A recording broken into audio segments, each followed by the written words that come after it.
Hello everyone, আমি মিষ্টু। আর আজকে আমি তোমাদের সামনে নিয়ে চলে এসেছি একটা নতুন সমস্যার সমাধান।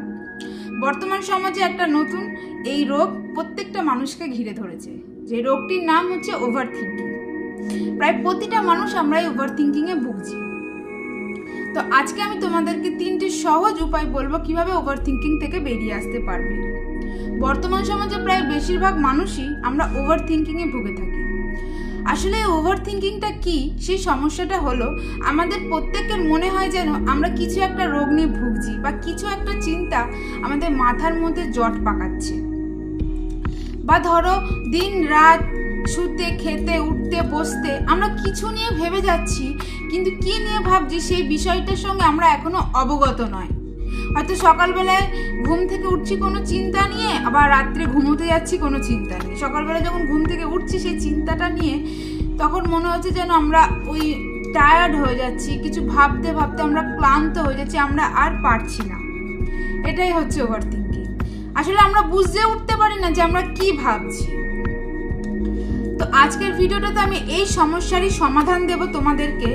3টে খুব সহজ পদ্ধতি বলবো, যে পদ্ধতিতে তোমরা তোমাদের জীবনে অবলম্বন করতে পারলে তোমরা এই ওভার থিঙ্কিং সমস্যাটা থেকে বেরোতে পারবে। আর তোমাদের লাইফে চলে আসবে একটা নতুন সাকসেস। তোমরা জীবনে নতুন বাঁচার পথ খুঁজে পাবে। তো চলো বেশি না কথা বলে চলে যাব আজকে আমাদের পয়েন্টে। ভিডিওটা শুরু করার আগে তোমাদেরকে বলে রাখি, চ্যানেলটা সাবস্ক্রাইব করো, বেল আইকনটা প্রেস করো, যাতে আমার ভিডিও সর্বপ্রথম তোমার নোটিফিকেশানে আসা, তুমি দেখে তোমার সমস্যার সমাধান করতে পারো। তার জন্য অবশ্যই নোটিফিকেশানটা অন করে রাখতে হবে। আর অনেক অনেক শেয়ার করো, যাতে তোমার বন্ধুরাও সমস্যা থেকে সমাধান হতে পারে এবং সমস্যা থেকে বেরিয়ে আসতে পারে। তো দেরি না করে চলো, please do like, comment, share and subscribe my channel. তো চলো, আর অনেক কথা বলে ফেলেছি, এবার চলে যাব আমাদের মেন পয়েন্টে। তো আমাদের মেন টপিক হচ্ছে, তো চলে যাই আজকে আমাদের ফার্স্ট পয়েন্টটা হচ্ছে, আমি যখন লাস্ট টাইম কলেজে পড়তাম বা এখনো যারা পড়াশোনা করছো বন্ধুদের মুখে শুনতে পাবে, বা যারা এই ভিডিওটা দেখছো তারাও এমন কেউ আছো যারা ওভার থিঙ্কিং এর মধ্যে দিয়ে যাচ্ছ বা ওভার থিঙ্কিং কি করছো। আসলে ওভার থিঙ্কিং কোনো সমস্যা নয়। ধরো তুমি স্কুলে বা কলেজে হোমওয়ার্ক করে যাও, তাহলে ম্যাম তোমাকে বকবেই, এটা কিন্তু স্বাভাবিক, এটা ন্যাচারাল। এবার ধরো তুমি করে গেছো হোমওয়ার্ক, তাও যদি ম্যাম তোমাকে বকে, এটা অস্বাভাবিক। এটা নিয়ে তুমি বাড়িতে বকবে, এটা নিয়ে তুমি ভাবতে পারো। কিন্তু সবার আগে এই দুটো কথার মধ্যে পার্থক্যটা বুঝতে হবে, যে আমি কি বললাম। এক্ষুনি আমি তোমাদেরকে কিন্তু একটা পার্থক্য বললাম, স্বাভাবিক আর অস্বাভাবিক। স্বাভাবিক হচ্ছে যেটা তোমার সাথে হবে সেটা হবেই, কিন্তু যেটা তোমার সাথে হবার না সেটা যদি হয় সেটা অস্বাভাবিক।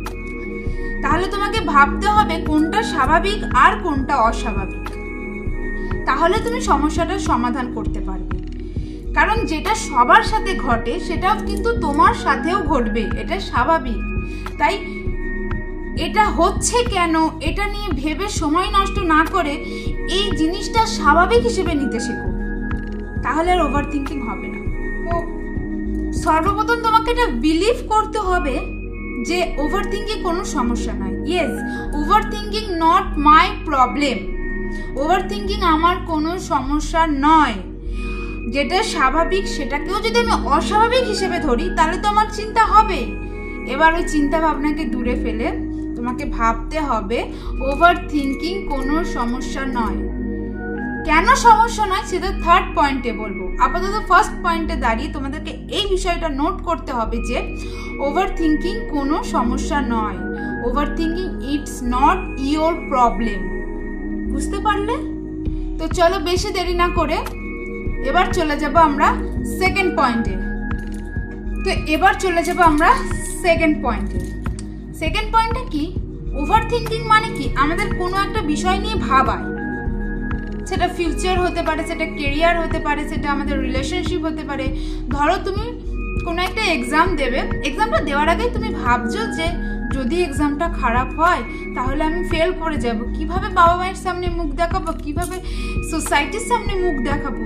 বা ধরো তুমি একটা রিলেশনশিপে আছো, তুমি মনে মনে ভাবছো সে যদি আমাকে ছেড়ে চলে যায় বা সে যদি আমাকে প্রতিশ্রুতি দিয়ে অন্য কাউকে বিয়ে করে নেয় তাহলে আমার লাইফটা কি হবে, সবাই তো আমাকে বাজে বলবে। আসলে কিন্তু সেই অবস্থায় দাঁড়িয়ে তোমাদের রিলেশনশিপটা কিন্তু খুব ভালোই চলছে, বা তুমি এক্সামের আগে চাইলেই পড়ে পাস করে যেতে পারো, কিন্তু তুমি অবাস্তবটাকে প্রায়োরিটি দিচ্ছ, কারণ তুমি বাস্তবে নেই, অবাস্তবে ভাবছো। ওই যে ফার্স্ট পয়েন্টে বললাম, over thinking not your problem, কারণ ওভার থিঙ্কিং তো নিজে থেকে আসছে না, তুমি সেটাকে মাথার মধ্যে ব্রেনের মধ্যে ঢোকাচ্ছ, তুমি বাস্তবে নয়, তুমি অবাস্তবটাকে ইমাজিনেশন করছো, অবাস্তবটাকে বেশি ভ্যালু দিচ্ছ, তাহলে তো তোমার প্রবলেম হবে। এবার দেখো, মাথা সে তো কাজ করবে, তুমি যদি ব্রেনের মধ্যে ওসব উল্টোপাল্টা জিনিস ঢোকাও সেও তো কাজ করবে। আমাদের যদি মাথা কাজ করা বন্ধ করে দেয় বা হার্টবিট বন্ধ হয়ে যায় বা কিডনি বন্ধ হয়ে যায় তাহলে কি আমাদের শরীরের শারীরিক ক্রিয়া চলবে না, বন্ধ হয়ে যাবে। তাহলে সব প্রবলেমের মূল কারণ তো তুমি যদি ব্রেনের মধ্যে এগুলো ঢোকাও তাহলে তো সেই প্রবলেমগুলো তোমারই হবে। তাই তুমি বাস্তবকে নিয়ে ভাবো, অবাস্তবকে নিয়ে চিন্তা করে তোমার কি লাভ। তুমি চাইলেই তুমি তোমার রিলেশনশিপটাকে মজবুত করতে পারবে, তুমি চাইলেই এখনো ভালো করে পড়াশুনো করে ভালো করে এক্সাম দিতে পারবে, এমনকি তুমি চাইলে ফার্স্টও হতে পারো, কারণ তোমার হাতে এখনো সময় আছে। তুমি যে অবাস্তব চিন্তা ভাবনাগুলো ভেবে সময় নষ্ট করছো সেগুলো না করে তুমি এখনো ভাবো যে কিভাবে পড়লে তুমি ফার্স্ট হতে পারবে, কি করলে তোমাদের রিলেশনশিপটাকে মজবুত করা যাবে। তাই বাস্তবকে প্রায়োরিটি দাও নিজের লাইফে, তবেই তোমার লাইফে সাকসেস আসবে। বুঝতে পারলে? তো সেকেন্ড পয়েন্টে এটাই বোঝাতে চাইলাম যে অবাস্তবকে নয়, বাস্তবকে নিয়ে ভাবো। ভুলে যাও ফিউচারে কি হবে, প্রেজেন্টে কি করে ভালো করলে আমি ফিউচারটাকে সুন্দর করতে পারবো সেইটাকে নিয়ে ভাবো, তবেই তোমার ফিউচার সুন্দর হবে। আশা করি তোমরা সেকেন্ড পয়েন্টটাও খুব ভালো করে বুঝতে পেরেছো। যাবো আজকে 3 নম্বর পয়েন্টে। 3 নম্বর পয়েন্টটা হচ্ছে লাস্ট পয়েন্ট অ্যান্ড খুব ইম্পর্টেন্ট পয়েন্ট। ধরো তোমার পা কেটে গেছে, রক্ত বেরোচ্ছে,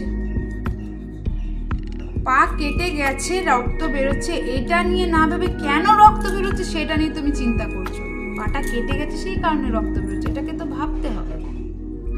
তো রক্ত বেরোচ্ছে এটা হচ্ছে এফেক্ট, আর কজ হচ্ছে পা কেটে গেছে তাই জন্য রক্তটা বেরোচ্ছে। তেমনি আমাদেরকে কজ আর এফেক্টের মধ্যে পার্থক্যটা বুঝতে হবে। ওভার থিঙ্কিং হচ্ছে আমাদের এফেক্ট, আর কজ কি সেটা আমরা আদৌ জানি না, কারণ আমরা অবাস্তবটাকে নিয়ে ভাবি, বাস্তবটাকে নিয়ে নয়। আমরা চাইলেই কি পারবো সবকিছু ভুলে যেতে, চিন্তা না করতে? ইটস নট পসিবল, কখনো কেউ পারবে না। কিন্তু তুমি যদি তোমার সমস্যাগুলোকে ফিক্সড করে তুমি সেই সমস্যাগুলোকে সমাধান করার চেষ্টা করো, তাহলে কিন্তু তুমি ওভার থিঙ্কিং করতে পারবে না, ওভার থিঙ্কিং তোমার জীবনে আর আসবে না। এবার সেটার একটা আমি এক্সাম্পল দিচ্ছি কিভাবে সমস্যার সমাধানটা করবে তুমি। ধরো তোমার জ্বর এসেছে, তাহলে তুমি প্যারাসিটামল খাবে। এবার ধরো তোমার পেটে ব্যথা হচ্ছে, তাহলে তুমি নিশ্চয়ই পেটে ব্যথার ওষুধ খাবে। জ্বরের ওষুধ খেলে তো আর পেটে ব্যথা কমে না। তাহলে তুমি কি হলো, তুমি তোমার সমস্যাটা বুঝতে শিখলে। তেমনি জীবনে আসা প্রত্যেকটা সমস্যাটাকে তোমাকে বুঝতে হবে, সমস্যার সমাধান করতে হবে। সমস্যাটা হচ্ছে এফেক্ট, সেটা আসবেই। কজ কি, সেই কারণে এসেছে, সেই কারণটা তোমাকে খুঁজে বার করে সেই সমস্যা থেকে সমাধানের পথ বার করতে হবে। জীবনে সব সময় বাস্তবকে নিয়ে ভাববে, অবাস্তবকে নিয়ে নয়। ফার্স্ট পয়েন্টে তোমাদেরকে বলেছিলাম যে ওভার থিঙ্কিং কোনো সমস্যা নয়, এই থার্ড পয়েন্টে বুঝিয়ে দেবো বলেছিলাম। তাহলে বুঝতে পারলে ওভার থিঙ্কিং কিন্তু কোনো সমস্যা নয়। ওভার থিঙ্কিংকে হচ্ছে একটা এফেক্ট, কজ কি সেটা তোমাকে নিজেকে খুঁজে বার করতে হবে, যে তুমি এই কারণটা করেছিলে বলে তোমার জীবনে এই সমস্যাটা এসেছে, তাহলে তুমি পরবর্তীকালে সেই সমস্যাটা আনবেই না, সেই কাজটা তুমি করবেই না, তাহলে তোমার জীবনে আর এই সমস্যাটা আসবে না, সমাধান হয়ে গেল। তুমি যদি সেকেন্ড পয়েন্টে বলেছিলাম স্কুলে যদি হোমওয়ার্ক করে না নিয়ে যাও তাহলে স্যার ম্যাডাম বকবে, করে নিয়ে গেলে বকবে না। তার মানে কি, তোমাকে বাস্তব আর অবাস্তবটাকে বুঝতে হবে। যদি তুমি বাস্তব নিয়ে চলো তাহলে তোমার লাইফে প্রবলেম আসবে না, তুমি আর চিন্তাও করবে না। সেই জন্যই বলছি তোমাকে প্রতিটা মুহূর্তে বুঝতে হবে কোনটা ঠিক কোনটা বেঠিক, বুঝলে? এবার বুঝলে, ওভার থিঙ্কিং না করে তোমাকে এফেক্ট কি কারণে তোমার সমস্যা হচ্ছে সেই সমাধানের পথ খুঁজতে হবে। বাস্তবকে নিয়ে ভাববে, অবাস্তবকে নিয়ে ভাববে না। নিজের প্রবলেমগুলোকে সলভ করার চেষ্টা করবে, সব সময় বাস্তবকে নিজের লাইফে প্রায়োরিটি দেবে। তাহলে দেখবে তুমি তোমার লাইফে সাকসেস পাচ্ছ। আজকে 3টে পয়েন্ট আমি বোঝালাম। মনোযোগ সহকারে ভিডিওটা পড়বে, দেখবে, শুনবে, বন্ধুদেরকে শেয়ার করবে। দেখবে অনেকটা ওভার থিঙ্কিং থেকে তোমরা মুক্ত হয়েছ। ভিডিওটা এটুকুই। টাটা, দেখা হচ্ছে নতুন কোনো সমস্যার সমাধান নিয়ে।